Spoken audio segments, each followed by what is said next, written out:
दरगाह पर नीतीश बाबू, उम्मीदें बेकाबू।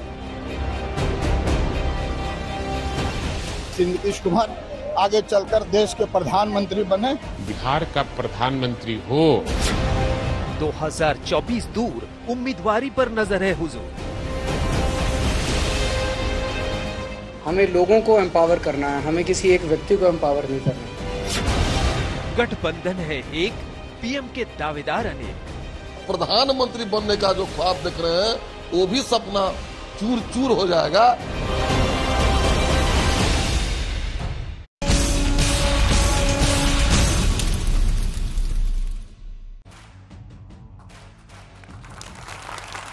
नमस्कार, आप देख रहे हैं हल्ला बोल, आपके साथ मैं हूं अंजना ओम कश्यप। आज खेलो इंडिया खेलो, ये वो वाला इंडिया नहीं है, भारत टीम की बात नहीं हो रही है, ये बात हो रही है विपक्षी गठबंधन इंडिया की। और आज सबसे बड़ी चर्चा जो हो रही है वो इस बात को लेकर है कि बिहार से जो ये दबी दबी आवाज आ रही है नीतीश कुमार को प्रधानमंत्री पद के उम्मीदवार या दावेदार के तौर पर, उसको लेकर इंडिया गठबंधन के बाकी पार्टियों का क्या कहना है। एक तरफ प्रधानमंत्री नरेंद्र मोदी के चेहरे पर एनडीए चुनावी मैदान में 24 के लिए उतर रही है, तो विपक्षी गठबंधन की तमाम क्षेत्रीय पार्टियां जिनका अपना अपना दबदबा है, वो क्या अपने चेहरों को आगे करके पार्टी और गठबंधन के अंदर वर्चस्व की एक लड़ाई लड़ रही हैं। खेलो इंडिया खेलो ये नाम हमने इसलिए भी रखा है क्योंकि क्या अंदर खाने कुछ क्षेत्रीय दल खेल करने की कोशिश कर रहे हैं, क्योंकि सबको पता है कांग्रेस पार्टी सबसे बड़ी पार्टी है इस विपक्षी गठबंधन में। ऐसे में अगर नीतीश कुमार की पार्टी के ही लोग बार बार पीएम बनना चाहिए, वहां से आरजेडी की तरफ से दबी जुबान में कहा जाता है इस बार तो पीएम बिहार से ही बनना चाहिए, तो क्या ये जो महत्वाकांक्षाएं हैं वो उस पूरी जंग जो इन्हें लड़नी है मोदी से 2024 में, उसकी धार को कुंद करती है। आज इसी पर चर्चा करेंगे। तालियों के साथ आप सभी का बहुत बहुत स्वागत हमारे साथ जुड़ने के लिए। लेकिन इससे पहले कि मैं मेहमानों से आपका परिचय कराऊं, आइए आपको दिखाते हैं कि विपक्षी दलों से किसकी दावेदारी है। जो जैकेट के ग्राफिक्स है वो अपने दर्शकों को दिखा देते हैं कि कौन कौन से वो चेहरे हैं जो दावेदारी अपनी तरफ से, क्योंकि राहुल गांधी के नाम पर गठबंधन का जो दावेदार अनेक हैं उनमें एक चेहरा इनका भी आता है। हालांकि वो खुद ही कहते हैं कि मैं दावेदार नहीं हूं इसका। नीतीश कुमार, देखिए सबसे पहले इन्होंने ही कोशिशें की थी कि हमें सब पार्टियों को एकजुट करना है, बार बार दिल्ली दौरा, मुंबई दौरा करते थे। अब इनकी पार्टी के लोग कह रहे हैं कि पीएम का चेहरा इन्हें बनाना चाहिए। अगला चेहरा जो इस कड़ी में आप देखेंगे वो है ममता बनर्जी का। ममता बनर्जी पश्चिम बंगाल में अनडिस्प्यूटेड तौर पे बहुत बड़ी नेत्री के रूप में उभरी हैं और इन्होंने भी बड़ी भूमिका निभाई जब अरविंद केजरीवाल आम आदमी पार्टी जैसे दलों को भी शामिल करना था इंडिया गठबंधन में, तो वो एक बड़ी दावेदार है महिला के तौर पर, एक प्रभावशाली नेत्री के तौर पर। जो अगला चेहरा है उसमें आप देखेंगे चाहे अखिलेश यादव हो चाहे अन्य चेहरे हैं उन सब का। और इधर हम आपको बीजेपी का वोट शेयर भी दिखा रहे हैं। ऐसे ही अरविंद केजरीवाल, आज उनसे जब ये सवाल पूछा गया तो उन्होंने कहा कि पीएम पद को लेकर ज्यादा बात नहीं होनी चाहिए, हमें 140 करोड़ जनता को सशक्त करने की लड़ाई, मतलब उन्होंने इंडिया गठबंधन में भी संदेश दिया कि ये पीएम का सपना देखना छोड़िए, पहले तो बीजेपी को हराइए। तो कुल मिलाकर ये परिस्थिति दिखाई दे रही है। अब हम आपको दिखा रहे हैं किसकी कितनी सीटें रही हैं, किसकी कितनी हिस्सेदारी है वोट शेयर में। जो आप दूसरी तरफ देख रहे हैं, बीजेपी 37.7% है, तो कांग्रेस पार्टी 14 और 19 दोनों ही चुनाव में 19% के आसपास अपना वोट प्रतिशत बरकरार रखने में कामयाब रही है। वहीं हम आपको जो अन्य क्षेत्रीय दल हैं उनका भी वोट प्रतिशत दिखा रहे हैं। अब आपका परिचय खास मेहमानों से कराते हैं। गौरव भाटिया, राष्ट्रीय प्रवक्ता बीजेपी के, तालियों के साथ स्वागत कीजिए। राधिका खेड़ा जी, प्रवक्ता कांग्रेस पार्टी के, तालियों के साथ उनका स्वागत कीजिए। प्रियंका कक्कड़ जी, प्रवक्ता आम आदमी पार्टी की, जुड़ गई है, तालियों के साथ स्वागत कीजिए। माधव आनंद जी, प्रवक्ता नेशनल सेक्रेटरी जनरल है आरएलजेडी के, वो चुके एनडीए में है इसलिए उनको उस तरफ खड़ा किया गया है। वहीं हमारे साथ अभिषेक यादव जी जुड़ गए हैं जो कि नेता है आरजेडी के। जेडीयू की तरफ से कोई हमारे साथ जुड़े, उससे पहले आइए आपको ये रिपोर्ट दिखा देते हैं, फिर चर्चा की शुरुआत।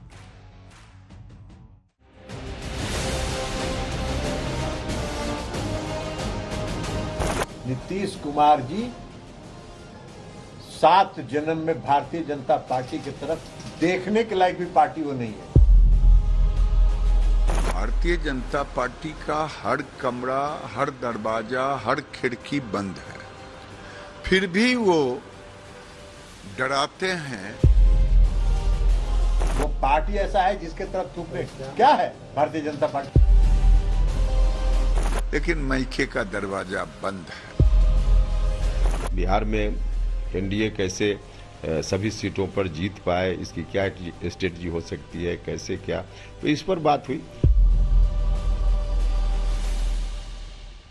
ऐसे वक्त में जब नीतीश कुमार के बीजेपी से नजदीकियां बढ़ने की खबर आती है, उस वक्त बयानबाजी का दौर शुरू होता है। थूकने और ना थूकने की बात होती है, दरवाजे खिड़की खुले होने की चर्चा होती है। तभी बिहार के मुख्यमंत्री पटना के फुलवारी शरीफ दरगाह में पहुंचते हैं। ईद ए मिलाद उन नबी की रात जब उर्स का मेला चल रहा होता है, नीतीश सिर पर टोपी लगाए दरगाह में चादरपोशी करते हैं। दुआ मांगने के लिए हाथ ऊपर उठाते हैं। इसी वक्त दरगाह से ही नीतीश के पीएम बनने के लिए दुआ मांगने की बात उठती है। उनके लिए दुआ की गई कि बिहार के मुख्यमंत्री श्री नीतीश कुमार आगे चलकर देश के प्रधानमंत्री बने, इसकी दुआ यहाँ की गई और लोगों ने आमीन कहा। बिहार की जनता सब देख रही है, उनकी तुष्टीकरण नीति और खुशामद प्रस्त नीति को पहचान रही है। आने वाले दिनों में उनको तो वोट नहीं देगा मुसलमान। अब प्रधानमंत्री बनने का जो ख्वाब देख रहे हैं, वो भी सपना चूर चूर हो जाएगा। नीतीश की अपनी पार्टी ने उन्हें पीएम के तौर पर देखने की दुआ मांगी तो आरजेडी ने भी फौरन दावेदारी ठोकी। पूरे देश के विरोधी पक्ष के लोगों को एक मंच पर बीजेपी के खिलाफ में खड़ा किया। तो हमारी व्यक्तिगत राय है कि बिहार का प्रधानमंत्री हो और माननीय मुख्यमंत्री नीतीश कुमार उस लायक हैं। उनकी पूंजी खत्म हो गई है, और खत्म हो भी क्यों नहीं। जिस व्यक्ति ने आज तक हम लोगों ने उनके सम्मान में कभी ऐसे शब्द नहीं रखा, उनका भतीजा जो उनका नाम रख दिया पलटू चाचा, उसी के गोद में बैठे हुए हैं। इस बीच प्रधानमंत्री पद पर नीतीश कुमार की दावेदारी को लेकर केजरीवाल से भी सवाल हुए। ये मांग आ रही कि इस बार प्रधानमंत्री बिहार से होना चाहिए, आरजेडी की तरफ से ये मांग आ रही। आप लोगों ने तय अभी नहीं किया है इंडिया अलायंस में, लेकिन अलग अलग जगह से इस तरह की मांग आ रही है। देखिए, हमारा तो हमेशा एक ही स्टैंड रहता है कि हमें ऐसी व्यवस्था तैयार करनी है कि इस देश के 140 करोड़ लोग एक एक आदमी फील करे कि वो प्रधानमंत्री है। हमें लोगों को एम्पावर करना है, हमें किसी एक व्यक्ति को एम्पावर नहीं करना है। बहरहाल ऐसा नहीं है कि नीतीश कुमार इस दरगाह में पहली बार आए हों, पहली बार चादरपोशी की हो, लेकिन इस वक्त ये इबादत ऐसे समय हो रही है जब कुछ दिन पहले ही नीतीश दीनदयाल उपाध्याय की जयंती पर एक समारोह में गए और उनके बीजेपी के करीब जाने की चर्चा चल पड़ी। नीतीश से सवाल पूछे जाने लगे और नीतीश को खबर का खंडन करना पड़ा। इसको क्या चर्चा करते रहना है। आप जान रहे हैं कितना बात अपोजिशन को एकजुट करने में हम लगे रहे, कितना बड़ा उपलब्धि हो रही है, कितना बड़ा काम हो रहा है, कौन क्या करता रहता उस सबको क्या मतलब। नीतीश की सफाई के बावजूद सुगबुगाहट थमी नहीं और चर्चा लगातार कड़वी होती चली गई। नीतीश कुमार जी 7 जन्म में भारतीय जनता पार्टी की तरफ देखने के लायक भी पार्टी वो नहीं है जिसकी तरफ देखा जाए। वो पार्टी ऐसा है जिसके तरफ थूकने क्या है भारतीय जनता पार्टी का अस्तित्व जी। भारतीय जनता पार्टी ने देश की जनता से जो वादा किया, एक तो वादा पूरा किया है। कौन सा वादा पूरा किया? माल्यार्पण करने कम गए हैं, वो आरजेडी को डराने ज्यादा गए हैं और महागठबंधन को डराने गए हैं कि तुम अभी तक मुझे संयोजक नहीं बनाए हो। तो मैं एक पुरानी गीत का गाना वो याद कर लिए हैं डराने के लिए, क्योंकि भारतीय जनता पार्टी का हर कमरा, हर दरवाजा, हर खिड़की बंद है। उधर उपेंद्र कुशवाहा ने अमित शाह से मुलाकात के बाद कहा कि नीतीश पर दया आती है, उन्हें आरजेडी का साथ छोड़ना होगा। नीतीश जी का चेहरा जब वो देखते हैं तो उनके चेहरा को देखकर दया का भाव आता है। क्या थे नीतीश कुमार जी और क्या आरजेडी के साथ जाकर उन्होंने अपने को बना लिया। तो इस रूप में एक तरह से कहिए कि हम तो समझते हैं कि दमघुटन की स्थिति में वहां है। अब दमघुटन की स्थिति में नीतीश जी पहले रहने के आदी नहीं रहे, तो आज की तारीख में उनके लिए सबसे पहले जरूरी है कि वहां से बाहर निकले। इसमें कोई शक नहीं कि नीतीश बेहद दिलचस्प राजनीति करते हैं। उनकी दिशा क्या होगी ये पता लगाना हमेशा टेढ़ी खीर रहा है। ये सही है कि इंडिया गठबंधन को मूर्त रूप लाने में उन्होंने बड़ी भूमिका निभाई है, लेकिन ये भी मुमकिन है कि उनके मन में कुछ और चल रहा हो। पटना से रोहित सिंह के साथ आज तक ब्यूरो। आइए सवालों की शुरुआत करते हैं गौरव जी आपसे, और वो ये है कि क्या डोरे वाकई डाल रहे हैं आप लोग नीतीश बाबू पे? देखिए ऐसा है, मैं तो ये समझता हूं कि जनता के मन में नरेंद्र मोदी जी है और ये घमंडिया सारे एकजुट हो जाएं, इनके बस का कुछ नहीं है। और मैं आपको वजह बताता हूं क्यों। आपने देखा कि 3 बैठक हुई घमंडिया की। नीतीश जी क्यों रूठ गए आपको मालूम है? वो सोच रहे थे कि चलो पीएम तो मैं बन नहीं पाऊंगा, कन्वीनर ही बना दें, तो कन्वीनर मिला नहीं। सीट शेयरिंग होनी थी अंजना जी, सीट शेयरिंग भी नहीं हुई। एक खबर मुंबई बैठक के बाद आई, कहने लगे कि अब मध्य प्रदेश में रैली करेंगे भोपाल में, वो भी कैंसिल हो गई। जनता के लिए एजेंडा क्या है ये पता नहीं है। आपको बताया उन्होंने कि रूठे हुए हैं? नहीं, आपको नहीं बताई। कहाँ रूठे हो? तो गए दरगाह पे, पूरा चादर वादर चढ़ा रहे हैं। अच्छा, तो यही, अरे आप समझ ही नहीं पाए, ये पलटू राम है, किधर पलटी मारेंगे पता नहीं चलता है। और मैं एक बात और बता दूं, एक और खबर आई थी, कहे लोगो लाएंगे, लोगो घमंडिया का लोगो भी नहीं आया है। अब ये क्यों नहीं आया आपको मालूम है? मुंह में आपके दांत नहीं, पेट में आत नहीं, और राजनीति का अखरोट तोड़ेंगे ये घमंडिया, नहीं टूटेगा। और दूसरी तरफ नरेंद्र मोदी जी वो है, मैं आपको बताऊं, ये भारत ऐसे बदला है, जो यासीन मलिक प्रधानमंत्री के घर जाता था मनमोहन सिंह जी के समय में, आज वो जेल की सलाखों के पीछे है। ये मोदी जी की ताकत है, मोदी है तो मुमकिन है। और ये है अनुच्छेद 370 हटा के दिखाया, जिसे ये कहते थे कि हटा के दिखाओ। और अगले साल, अभी खबर आज तक दिखा रहा था, भव्य राम मंदिर भी आ रहा है। तो आप मुझे बताइए, ये जो जुगनू हैं, जो चिमटिमाते, ऐसे टिमटिमाते फिर बुझ जाते हैं, इनकी मजाल है कि हमारे सूर्य जैसे नरेंद्र मोदी जी की टक्कर ले सके, धराशायी हो जाएंगे। बड़े बड़े चेहरे हैं, सब दावेदार हैं, बड़े चेहरे। वो कह रहे हैं सबसे, उन्होंने पहले ही कहा है, मैं अभी बता रहा हूँ, अगर हराते हैं जो सबसे बड़ी पार्टी रहेगा उसका पीएम बनेगा, ये उन्होंने पहले से कहा हुआ है। मंडे को नीतीश कुमार बनेंगे, ट्यूसडे को अरविंद केजरीवाल बनेंगे, वेंसडे को ममता बनर्जी बनेंगी, थर्सडे को तेजस्वी बनेंगे, फ्राइडे को मौलाना अखिलेश बनेंगे क्योंकि नमाज पढ़नी है, सैटरडे को उद्धव ठाकरे बन जाएंगे, संडे को काम नहीं होता है राहुल गांधी हो जाएंगे।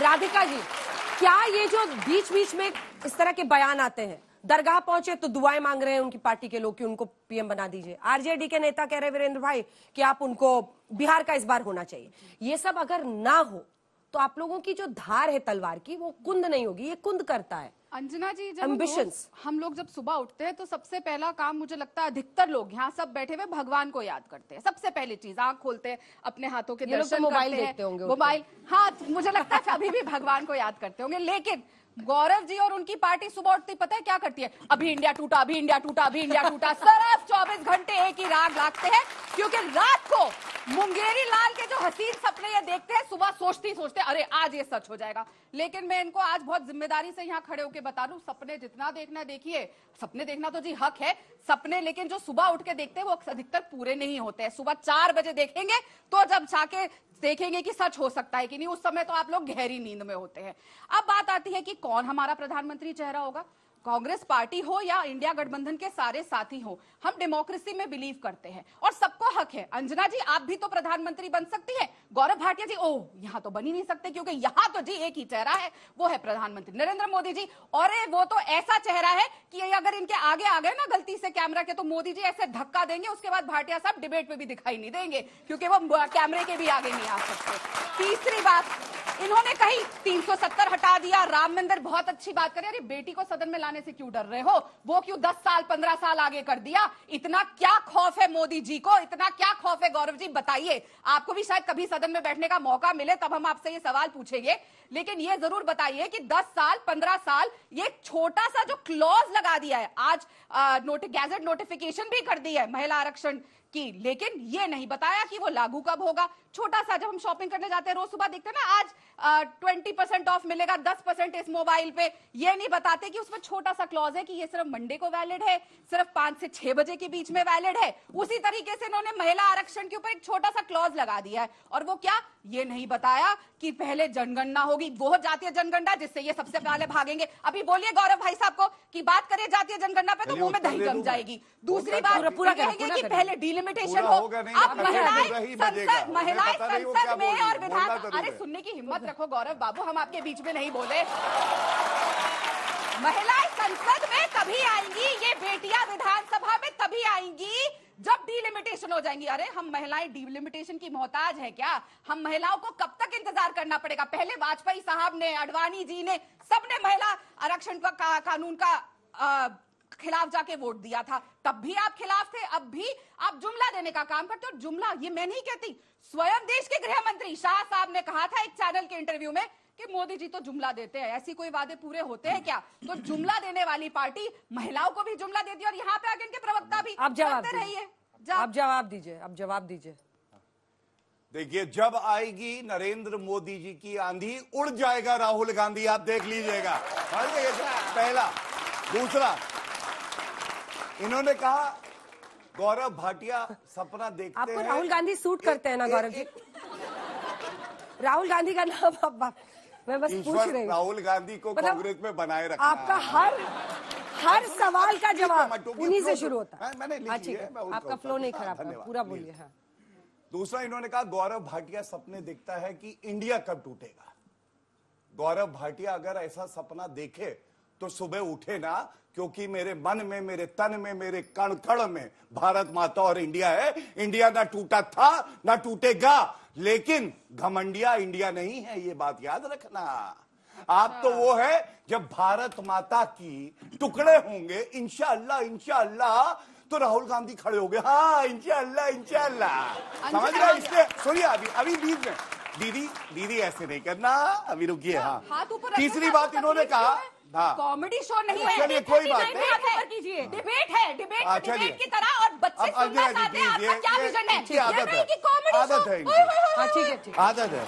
मुद्दों पे बात करिए। गौरव जी, हाँ गौरव, शांत करा लीजिए। मैं इनके बीच में बारी बारी से प्लीज शाउटिंग मैच में, हाँ पूरी कीजिए। उल्लाला। अरे फिर ये सब। गौरव भाटिया कभी अगर नरेंद्र मोदी जी के सामने आ गए ऐसा करेंगे, वो कभी संसद जा नहीं पाएंगे। अरे छोड़ो भैया, राधिका खेड़ा, और ये व्यक्तिगत नहीं है, एक बार चुनाव लड़ी थी, जमानत जब्त हो गई थी, 2084 वोट आए थे। ये इनकी असली बीच में मैं आपको मौका दूंगी, मैं प्रॉमिस कर रही हूँ, पर please no shouting match please.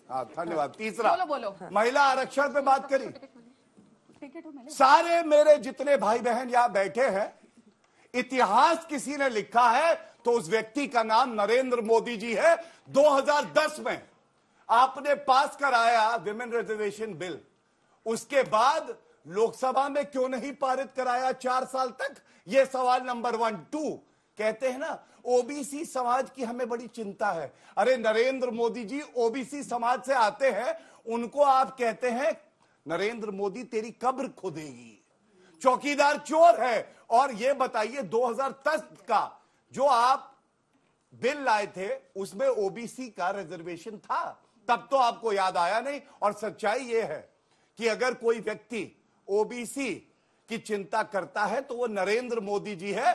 और राष्ट्रपति हमारे देश की, जिनको इनके नेता राष्ट्रपति बुला रहे थे, महिला सम्मान में उनके खिलाफ कोई कार्रवाई नहीं करी। वो एसटी समाज से आती हैं।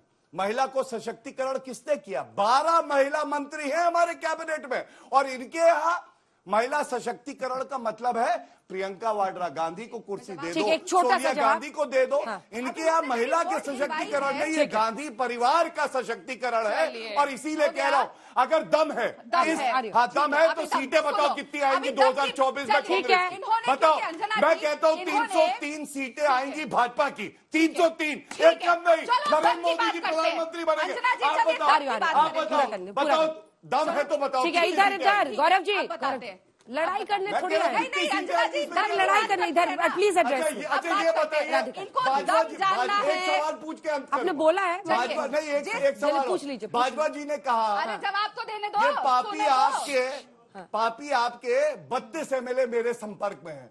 ये कैसा घमंडिया है, आपस में एक दूसरे को तोड़ रहा है, और ये मोदी जी से लड़ेंगे। ठीक है, जवाब फूंक मार देंगे तो उड़ जाओगे अरब सागर में, देख लेना। 3-4 बातें यहाँ बहुत अहम हुई, क्योंकि गौरव भाटिया जी की पुरानी आदत है, जब इनके पास जवाब नहीं होते, सवाल इनसे पूछेंगे तो ये हमारे वोट लेकर आ जाते हैं। ये नहीं बताते कि ना सपा ने इनको टिकट नहीं, ना भाजपा ने दी, और अब दूसरी पार्टी में जाएंगे वहां पे। अरे सुनो ना, अरे सुनो, अरे मेरी तो जमानत जब कोई इतने लोग तो मेरे साथ थे तो हमारी पार्टी तो टिकट भी नहीं देती।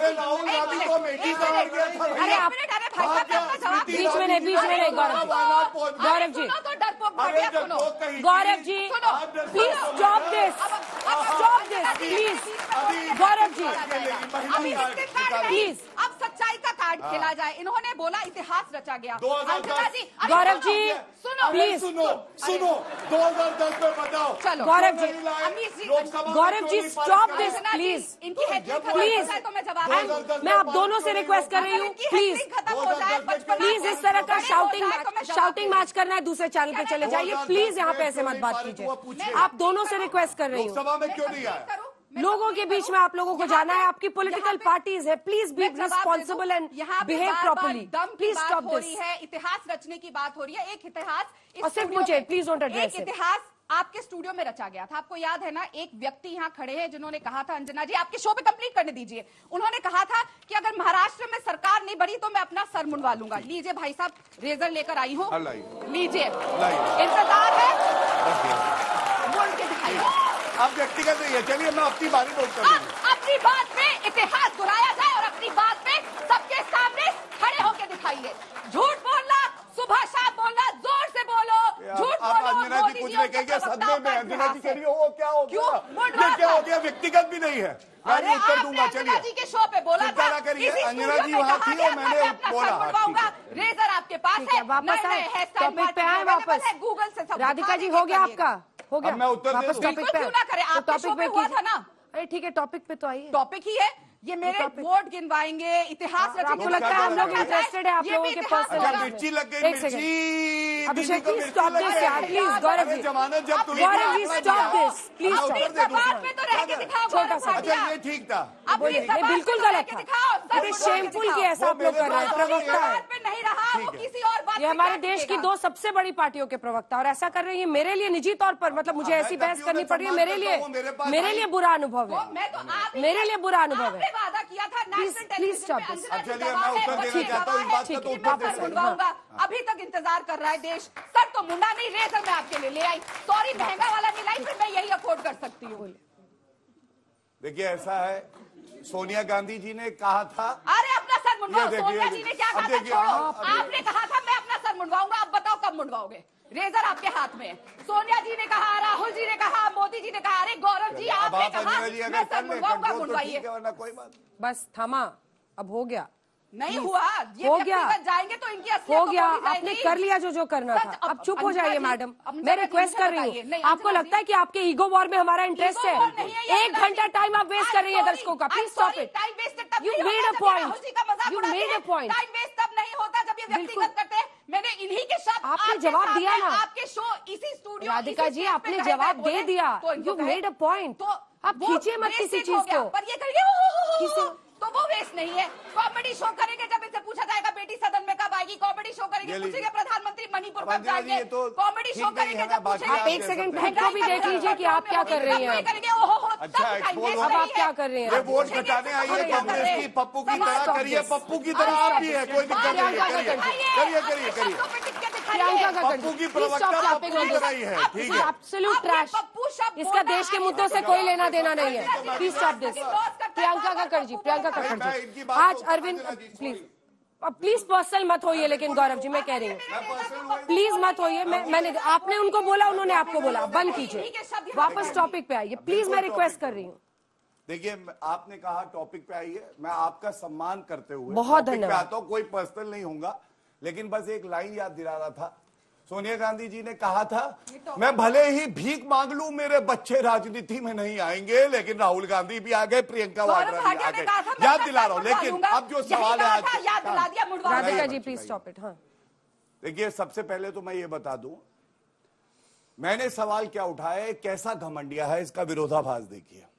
क्या ये सत्य नहीं है, अधीर रंजन चौधरी जी ममता बनर्जी को गाली दे रहे हैं, डेंगू मलेरिया बता रहे हैं, और प्रताप बाजवा कह रहे हैं पापी आपके 32 एमएलए हमारे संपर्क में है और पंजाब में हम सभी सीटों पे लोकसभा का चुनाव लड़ेंगे।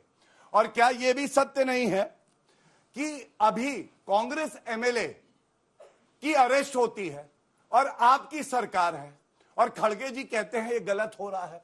अब आप बताइए, ये पॉलिटिकल वेंडेटा, अंजना जी आपने ये सुना है ना, ये पॉलिटिकल वेंडेटा है या नहीं है? ठीक है, मैं पूछती हूं जब आपकी सरकार कांग्रेस के एमएलए को ड्रग के मामले में अरेस्ट कर रही है। और अब करूंगा 10 सेकंड लेके, मैंने ओबीसी पे 2 सवाल वाजिब उठाए, कोई पर्सनल नहीं था। 2010 में राज्यसभा में विमेन रिजर्वेशन बिल इन्होंने पास कराया, 4 साल तक हिम्मत क्यों नहीं पड़ी 2014 तक कि उसको लोकसभा में लाए? और दूसरा, ओबीसी आरक्षण उसमें नहीं था, तो क्यों नहीं था तब? जब प्रियंका कक्कड़ जी कोशिशें हुई हैं विपक्षी क्षेत्रीय दलों को एकजुट करके आगे बढ़ने की, तो निजी महत्वाकांक्षाएं जो नेताओं की होती हैं वही सबसे बड़ा रोड़ा बना है। आपको नहीं लगता है कि नीतीश कुमार, उनकी पार्टी, आरजेडी, सबको ऐसे बयानों से बचना चाहिए?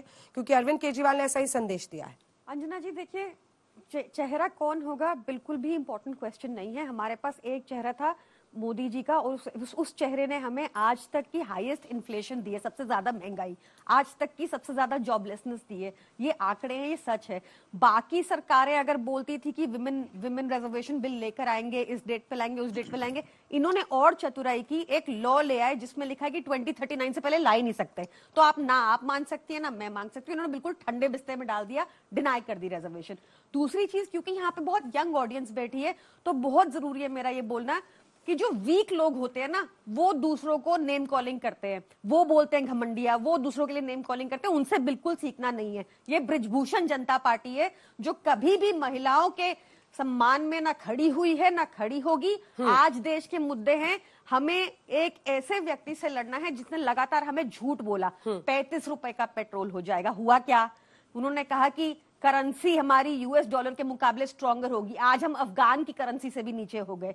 उन्होंने कहा कि पेट्रोल 100 रुपए से नीचे होगा, नहीं हुआ। जो भी वादे किए थे 15 लाख रुपए अकाउंट में होंगे, वो नहीं आए।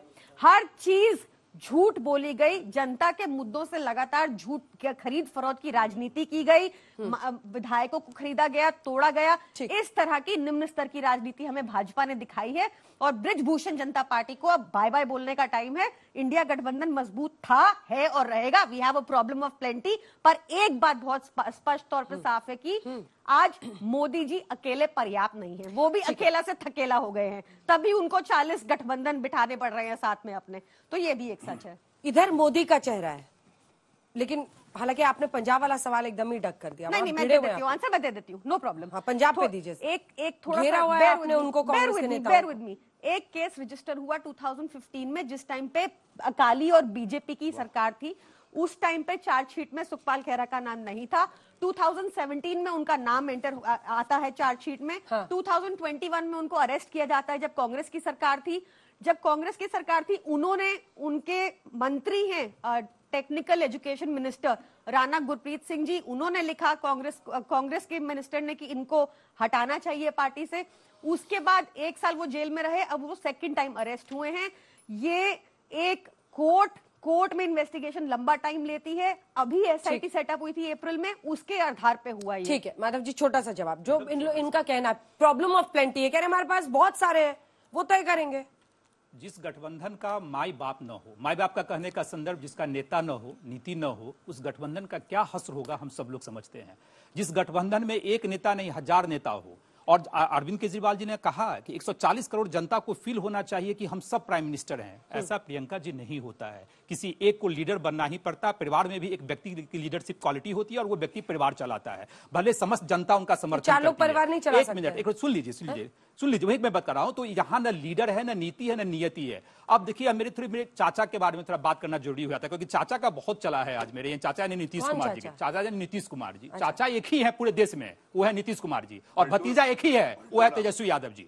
अब देखिए, जो चाचा का, देखिए चाचा कब पलटी मारते हैं, कब पलटी नहीं मारते, उन पे भरोसा ही किसी को नहीं है। बेंगलोर में जब इन लोग की मीटिंग होती है, सबसे अविश्वसनीय मुख्यमंत्री लिखा गया नीतीश कुमार जी। नीतीश कुमार जी के हाव भाव से पता चलता है कि कब पलटने वाले हैं, कब पीछे मुड़ के पलटी मार देंगे, या किसी उनके बायां हाथ क्या करेगा उसको दाएं हाथ को नहीं पता होता है। तो आज जितनी अविश्वसनीय लोग हो चुके हैं, चाचा को प्रधानमंत्री बनना है, चाचा को संयोजक बनना है, और चाचा भतीजा को ठग रहे हैं, भतीजा चाचा को ठग रहा है। एक चाचा भतीजा तो वहां महाराष्ट्र में भी है ना? नहीं, चाचा भतीजा शरद पवार, अजित पवार। नहीं तो वो तो अजित पवार तो हम लोग के बिहारी साथ को लगता है कि वही एक चाचा है। अजित पवार तो हम लोग के साथ है। मैं तो कह रहा हूँ, देखिए यही लालू यादव जी, यही लालू यादव जी जब गठबंधन की मीटिंग, इंडिया गठबंधन की मीटिंग हुई थी पटना में, जिस समय नाम ही नहीं दिया गया था, उन्होंने क्या कहा था? राहुल जी आप दुल्हा हैं, हम लोग बाराती हैं। भाई साहब दुल्हा कौन, राहुल गांधी या नीतीश कुमार? आप बता दीजिए।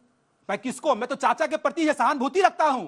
दया के पात्र उपेंद्र कुशवाहा जी ने सही कहा, जो व्यक्ति इतना मजबूत हो और आज उनके राष्ट्रीय अध्यक्ष कहते हैं कि बीजेपी थूकने लायक नहीं है। अरे भाई साहब, इसी थूक को चाट कर आपने अमृत माना था और 17 साल तक बिहार में सत्ता में बने रहे बीजेपी के साथ। आज आप कह रहे हैं कि थूकने लायक भी नहीं है। इस तरह की भाषा अगर किसी पार्टी का राष्ट्रीय अध्यक्ष देता है, उसकी जितनी भर्त्सना की जाए वह कम है। ये तो बीजेपी की महानता है कि बीजेपी ने एक शब्द भी ठीक है का यूज नहीं किया। ठीक है मयंक सिन्हा जी आपसे, नहीं हमारे बड़े भाई इधर देखिए, इधर माधव आनंद सवाल तो सुनिए। हाँ बोलिए, पूछिए। हम तो उनका पहले काउंटर कर देते। नीतीश बाबू की पार्टी के नेता जेडीयू की तरफ से और उधर की तरफ से हो रहा है कि बिहार का पीएम बनना चाहिए, और फिर वो कहते हैं कि पीएम बनना चाहिए। आपकी भी यही भावना है क्या? और ये सब कहने की जरूरत क्या है जब पहले से डिसाइडेड है कि हम चुनाव लड़ेंगे, सबसे बड़ी जो पार्टी बनेगी उसका नेता बनेगा पीएम, तो फिर ये सब क्यों करते हैं आप लोग?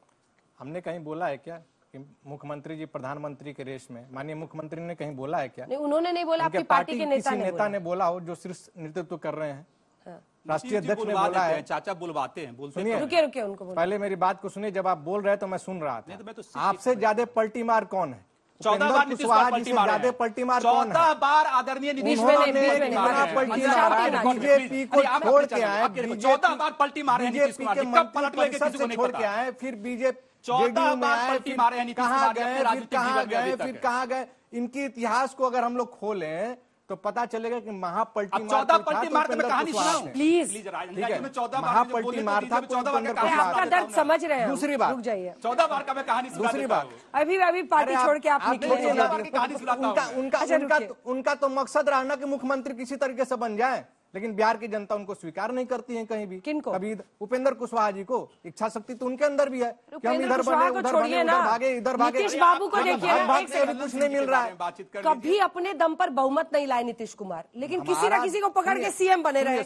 ये भी तो एक हुनर है ना साहब। 2010 में हमारे पास 117 एमएलए थे, 7 से हमने शुरुआत की थी 1995 में, और हम यहाँ तक सफर में आए। ठीक है, अप डाउन चलता है। सीएम कैसे बनते हैं? अगर बहुमत नहीं है तो सीएम कैसे बनते हैं? नहीं तो अलायंस हुआ ना हमारा जी। वही तो हम भी कह रहे हैं। हमने कोई भीख मांगने गए थे क्या बीजेपी के साथ? क्या आप हमारे साथ आइए? भीख मांगने गए थे हम लोग? कोई भीख मांग रहे थे क्या बीजेपी के साथ? भीख तो नहीं मांगा था। ये लोग कह रहे हैं कि आप ट्विस्टिंग कर रहे हैं कि उनको कन्वीनर बनाया जाए। थोड़ा मुद्दे पे आइए ना, हम लोग भटक गए। पूछिए कि कन्वीनर बनाया जाए उनको। और ऐसी भी खबर थी, और मेरी खुद बहुत क्लोज सोर्सेज में जेडीयू में बात हुई है कि इंडिया नाम अचानक किया गया जो उनको पसंद नहीं था। कई जगहों पर उनको लगा कि मुझे साइडलाइन किया जा रहा है, वो कन्वीनर बनना चाहते हैं इंडिया गठबंधन के, ये उनका कहना है। इस पर एक सटीक जवाब दीजिए, आगे बढ़िए। बीजेपी का कोई वहाँ एजेंट बैठा हुआ था क्या जो बता रहा था कि कन्वीनर बनना है? नीतीश कुमार जी राष्ट्रीय अध्यक्ष लल्लन सिंह जी की यही है लाइन। नीतीश कुमार जी की वहाँ पर कोई बैठा हुआ था भारतीय जनता पार्टी का लोग? दीनदयाल उपाध्याय, अच्छा ठीक है अगला सवाल पूछो, क्योंकि आप हर सवाल को डक करें। दीनदयाल उपाध्याय में माल्यार्पण करने जाते हैं कैथल में, जहां पर विपक्षी पार्टियों का इतना बड़ा सम्मेलन था, वहां नीतीश बाबू नहीं गए। अब जवाब दीजिए, क्या कह रहे हैं? दीनदयाल उपाध्याय राष्ट्र की संपत्ति है ना, कोई किसी पार्टी के हैं क्या? वो दीनदयाल उपाध्याय जी, राम मनोहर कैथल क्यों नहीं गए? ये लोग कैथल क्यों नहीं गए? कैथल नहीं जा पाए, कुछ कारण होगा नहीं जा पाए, उसके लिए हर जगह तो जाना पॉसिबल नहीं है। बन के आए, आपको पता ही नहीं है। हम देखिए क्यों नहीं, हर जगह जाना नहीं जाना मुख्यमंत्री जी तय करते हैं। ठीक है, जल्दी से एक जवाब आपकी तरफ से। बिहार का ही आपने वीरेन भाई का सुना ही, बिहार का पीएम होना चाहिए, सब बोलने की क्या जरूरत है? देखिए अंजना जी, बहुत बहुत धन्यवाद। बहुत देर बाद मैं इन दोनों को सुनता रहा। हाँ, और आपने वक्त दिया। देखिए, हर व्यक्ति के मन में इच्छा होती है। बिहार का जब प्रथम राष्ट्रपति बन सकता है तो प्रधानमंत्री भी, लेकिन अभी इंडिया गठबंधन बना है। ये एक कॉमन मिनिमम प्रोग्राम होगा जिस तरह से, और सबके सहूलियत से, सहमति से ही प्रधानमंत्री बनेगा। ठीक है ना। अभी तो इच्छा पे ढक्कन लगा के रखने का टाइम है ना। इच्छा की बात नहीं। देखिए, इच्छा आपके मन में भी आप एंकर से प्रधानमंत्री बन जाएं। अरे जबरदस्ती सब मेरे ऊपर क्यों? अरे इच्छा मेरे मन में भी है। इच्छा की बात नहीं। लेकिन जब जहाँ पे गठबंधन हो, एक इंडिया अलायंस बना हुआ है, इनके पेट में महादर्द हो रहा है। हाँ। जिस मुद्दे पे बात करनी चाहिए उस मुद्दे पे बात नहीं करते। ये युवा बैठे हैं, देखिए आगे बेरोजगारी का आलम देखिए इन लोगों के जहन में इस कदर बैठा हुआ है। हर क्षेत्र में इन्होंने प्राइवेट सेक्टर में। अरे भाई सुन तो लो, शाउटिंग मैच नहीं, प्लीज। इस कदर देश में हेक्टेड फैला रखा है इन्होंने धर्म के नाम पे, बेरोजगारी के नाम पे, कि लोग परेशान है। 2024 किस तरह से आए और मोदी जी का सफाया हो, ये समझ लिए। इंडिया गठबंधन। अब 2-3 सवाल मुझे लेने दी, रुक जाइए। मेरा सवाल इंडिया से है कि क्या आप भाजपा को इतना मजबूत समझते हैं कि आपको 28 पार्टियां जोड़नी पड़ी सिर्फ एक भाजपा से लड़ने के लिए? भाजपा राधिका जी आप भाई, बच्ची की भावना है, इसको आप पति बीजेपी कार्यकर्ता ना कहे। नहीं, एक वीडियो बहुत वायरल हुआ था, आपने देखा होगा इंस्टाग्राम पे भी। आजकल सब इंस्टाग्राम देखते हैं। मोदी जी कहते हैं मैं अकेला। जिस दिन हमारा पहली मीटिंग हुई साथियों के साथ, उसी दिन इन्होंने अपना अलायंस अनाउंस कर दिया और कहा हमारे साथ 38 दल है साथ में। चलिए आईटी, सीबीआई, ईडी वो तो है ही है जिनके भरोसे ये चुनाव लड़ते हैं, लेकिन 38 लोग, हम तो जी 28 ही है, 38 ये है, और उसमें ऐसी पार्टी है जिनका कोई अस्तित्व ही नहीं है, आज तक कोई चुनाव ही नहीं जीते हैं। तो मोदी जी जो कहते थे मैं अकेला, पार्लियामेंट में खड़े होके उनको 38 का साथ लेना पड़ा। तो दूसरी बात रही, हम डरते नहीं हैं, हम उन मुद्दों की आवाज बनना चाहते हैं जिससे जनता जूझ रही है। बेरोजगारी, मणिपुर जिससे मोदी जी डरते हैं, मणिपुर आज तक नहीं जाते हैं। अडानी पे बोलने से मोदी जी डरते हैं, एक शब्द नहीं बोलेंगे, ये भी नहीं बोलेंगे। इन मुद्दों को उठाने के लिए हम सब जल्दी से पूछिए। मेरा सवाल इंडिया गठबंधन से है। 1969 में इंदिरा गांधी प्रधानमंत्री थी और राष्ट्रपति चुनाव को लेकर उसमें भी इंदिरा गांधी को दूसरी पार्टी बनानी पड़ी थी, इंडिया आर कांग्रेस के नाम से। कहीं ऐसा ना हो आपको भी इंडिया भारत के नाम से दूसरी पार्टी बनानी पड़ जाए? अच्छा ठीक है, इस सवाल का जवाब बाद में। हाँ।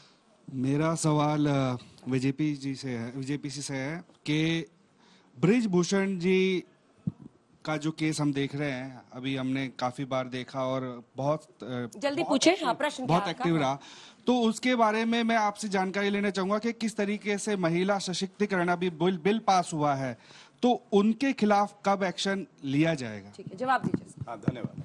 देखिए, अगर आपकी अनुमति हो तो मैं जो बात उससे पहले हुई थी उसका और अपने भाई दोनों का जवाब यहाँ से शुरू कर सकते हैं। यहाँ से शुरू कर लेते हैं, बीच में टोकिएगा नहीं, मैं इनकी भी बात का जवाब देना चाहता हूँ। सबसे पहले ब्रिजभूषण, आपने शरण जी की बात करी, तो मैं एक बात आपको बता दूं कि कानून अपना काम करता है। सर्वोच्च न्यायालय में मामला लंबित है और कार्रवाई उसमें हो रही है। तो और इस बीच वो कह रहा है कि मैं समझता हूँ ये उचित तो नहीं है ना, मुझे हर हाल में टिकट मिलेगा। कोई रोक नहीं सकता मुझे टिकट मिलने से। हाँ, वो पार्टी का नेतृत्व जो केंद्रीय है वो तय कर लेगा। कोई व्यक्ति नहीं बीच में मत बोलिए प्लीज राधिका जी। कोई व्यक्ति नहीं बता सकता कि उसको मिलेगा नहीं। भारतीय जनता पार्टी में एक प्रणाली है, उस प्रणाली का पालन होगा। अब मैं आता हूँ, जो बात कही थी आम आदमी पार्टी की प्रवक्ता ने, ये बीजेपी का नामकरण कर रही थी अलग अलग नाम से। अरे पापी आप, अराजक अपराध ताली बजा दीजिए, खुश हो जाएंगे।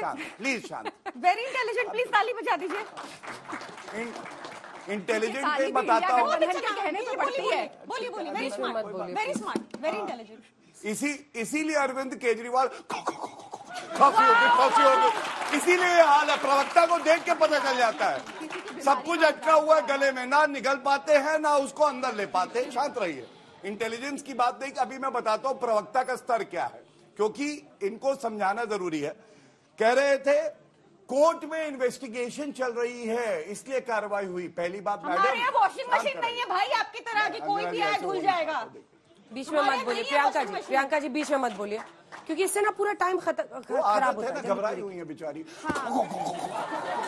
प्लीज। अरे भैया, पापी आपकी प्रवक्ता, बच्चों को आप बताइए, ऐसी पार्टी को लाभ पड़नी चाहिए कि नहीं, जो बच्चों के स्कूल में टॉयलेट थे उसको क्लासरूम में गिन के घोटाला कर रही थी, और जिसको कट्टर ईमानदार का नहीं, टॉयलेट में अरविंद केजरीवाल थे, वो दबा रहे थे वहां फ्लश, और उन्हीं को फ्लश किया जाएगा। शांत रहिए। क्या मिला ये हर लाइन इनके स्तर क्या है Anjana ji? You have to stop. आप बीच में मत बोलिए ना, वो पूरा करें तो माफ कर अपना स्तर देखिए। उनका एक एक्यूजेशन था कि वॉशरूम को भी क्लासरूम में गिना। क्या ये वेट कीजिए, आप कोर्ट में भी ऐसे ही बात करते हो?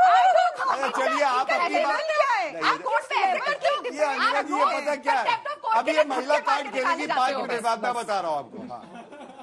सॉरी, चलिए देखिए, आपको मैं ये बात बताना जरूरी है, कट्टर ईमानदार का सर्टिफिकेट मनीष सिसोदिया को दिया था कि नहीं दिया था? 70,000 करोड़ का घोटाला किया, जिसको शीश महल, अगले दिन संगमरमर का पत्थर हो और अरविंद केजरीवाल लेटे हो, अगर आप जाने का प्रयास करेंगे आपको अरेस्ट करा देंगे। एक पत्रकार को करा दिया था दूसरे चैनल की, नाम नहीं लूंगा। मैं केवल एक बात कहूंगा, ना मैं गिरा ना मेरी उम्मीदों के मीनार गिरे, मुझे गिराने में कई लोग 100 बार गिरे, और यही है वो लोग। मोदी जी है, मोदी जी है जो भारत को आगे लेके जाएंगे। इनमें इतना दम नहीं कि पूरी बात ये है कि देश में इतने रेप होते हैं, आए दिन रेप के न्यूज सुनने को मिलती है। 12 साल की लड़की के साथ रेप हो रहा है, 5 साल की लड़की के साथ रेप हो रहा है।